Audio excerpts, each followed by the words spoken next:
মা হওয়ার পর 20 কোটি পারিশ্রমিকে দীপিকার রাজকীয় প্রত্যাবর্তন। মা হওয়ার পর বলিউড অভিনেত্রী দীপিকা পাডুকোন আবার ফিরেছেন বড় পর্দায়, আর ফিরেছেন স্বমহিমায়। শুধু তাই নয়, ফেরার সঙ্গেই নাকি পারিশ্রমিকেও ঘটছে বড়সড় পরিবর্তন। বলিউডে জোর গুঞ্জন, দক্ষিণী পরিচালক সন্দীপ রেড্ডি ভাঙ্গার নতুন ছবি স্পিরিট এর জন্য এক লাফে পারিশ্রমিক বাড়িয়ে দিয়েছেন দীপিকা। আর এই ছবিতে তার বিপরীতে থাকছেন দক্ষিণের সুপারস্টার প্রভাস। এর আগে দীপিকাকে প্রভাসের সঙ্গে দেখা গেছে বহুল আলোচিত ছবি কল্কি 2898 এটিতে। অন্যদিকে রোহিত শেট্টির সিংহাসন অ্যাগেইনে লেডি সিংহম হিসেবে দীপিকা ঝলক দেখিয়েছেন দর্শকদের। গত বছর সেপ্টেম্বরে কন্যা সন্তান দুয়ার জন্ম দেন তিনি।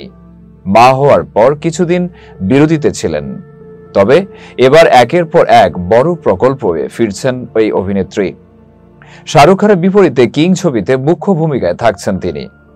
সবচেয়ে আলোচিত খবর, স্পিরিটের মাধ্যমে দীপিকা হয়তো মা হওয়ার পর প্রথমবার বড় পর্দায় ফিরছেন। এই ছবির জন্য তিনি পারিশ্রমিক নিচ্ছেন প্রায় 20 কোটি রুপি।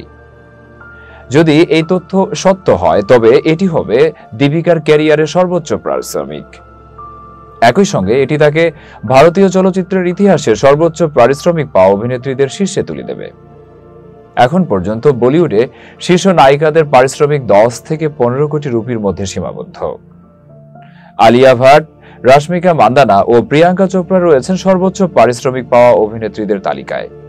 সেখানে দীপিকার এই 20 কোটির দাবি নতুন দৃষ্টান্ত তৈরি করবে বলেই মনে করছেন অনেকে।